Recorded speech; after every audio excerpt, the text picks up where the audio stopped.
Welcome again, all of you. We are going to start the second part of our syllabus, which is consisting of solutions by graphical method. Whatever is studied so far, they were all the topics which were more related to the analytical methods and the problems what you have solved, etc. They were just requiring no drawing, etc. Just solving of problems and such things. Now the second part is consisting of the topics where we are going to solve the problems. We are going to attempt some exercises in the form of preparing some drawings. So we start with the topic cams and follows. If you remember during the first lecture of Introduction to Theory of Machines, that time we have seen various topics which are there in the syllabus, and there were certain topics which were of a graphical type. So one such topic is cams and follows. Now what are cams and follows, that we will come to know if you just think about any machine. What is a machine? When you look at any machine, what do you see there? You will observe that a machine consists of, mainly it is consisting of a frame which is immediately visible, and then on that frame, around the frame, inside the frame and so on, various machine parts are fitted. Now these parts are given assigned certain function. Most of the time the machine is driven by some kind of a power source, so there could be, let's say, electric motor. So that electric motor is the one which starts first, and then it delivers power to various parts which are there in the machine. So various parts start rotating, and maybe rotating or displacing or moving, oscillating, whatever, so that the purpose of the machine is served. Take an example of a lathe machine which all of you know. So what do you see when you see a lathe machine? First thing you will see that there is a body, frame, structure of a machine, and then somewhere inside there is a motor. From that motor, which is a power source, the power is taken from the motor with the belt drive or whatever gear drive, etc., to the chuck which is there. So the chuck is a part which is holding the job, or the part which you are going to turn, and then that imparts the rotation to the part. Then at some other place there is a tool post where the tool is mounted, and that tool is moving forward. You want the tool to move forward. So what is the reason how the tool is moving forward? The same motor, which is a power source, some part of the power is delivered to the tool post so that the tool post moves forward. So all the different parts which are there in the machine, whatever is their function, whatever is the type of motion they require, all those different motions, they are obtained from some kind of a power source, which could be one, which could be many. But from those power sources, the power is transferred to various parts, and all these various parts, they start their function. So one such mechanism you will find somewhere in the machine, in some cases, is cam and follower mechanism. So an example is, if you think about, let's say, IC engine. So what are the various parts there in IC engine? One such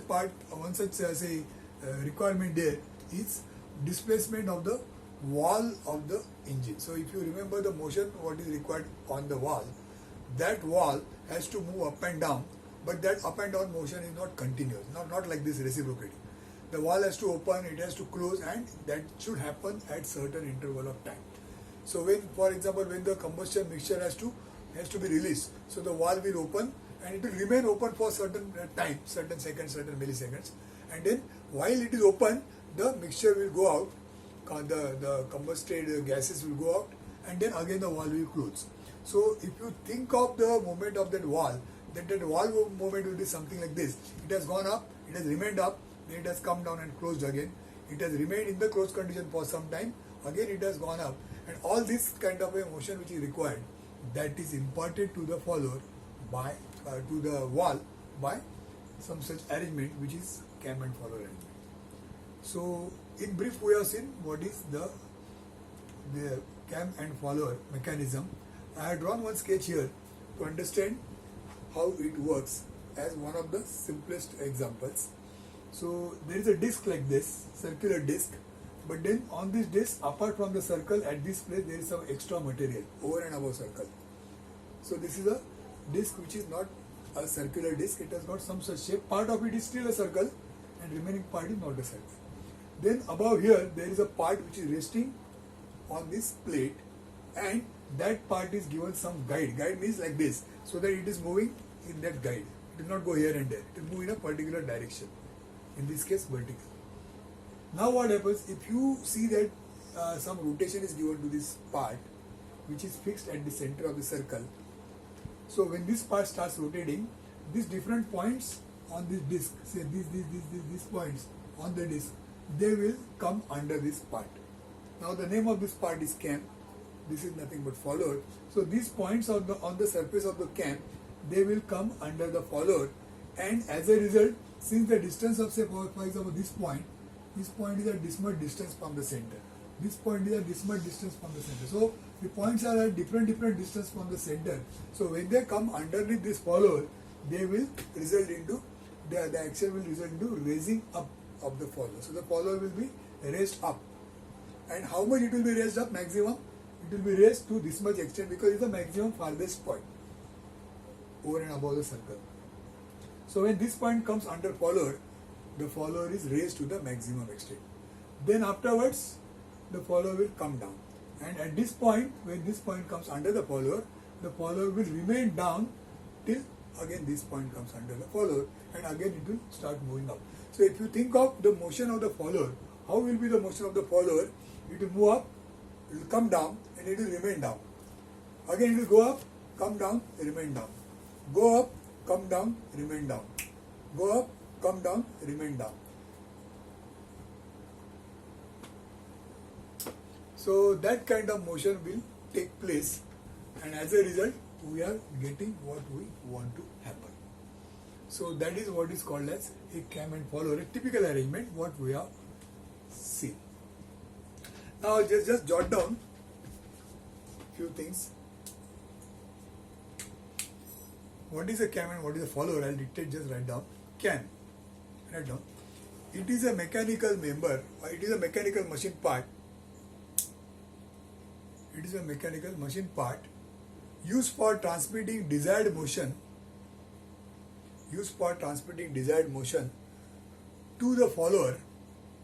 Used for transmitting desired motion to the follower by direct contact. By direct contact. So the cam is the one which imparts motion to the follower as per the need, as per the design. Next line, follower. What is a follower? Write down. It is again it is a mechanical machine part. It is a mechanical machine part which rides, R-I-D-E-S, which rides over the surface of follower, over the surface of cam, and thus it transmits motion of cam to the desired location. So as you can see here, there is a follower. This up and down movement of the follower is taken somewhere wherever it is required by some connections, and you get the desired result. So we have seen in the simplest term what is a cam and follower all about and what it can do. But there are as usual various different shapes, sizes, designs and so on. So now we will see the next part, that is different types of, first we will see followers, different types of followers, and after that we will see different types of cams. So just jot down this figure, then we will take to the next part.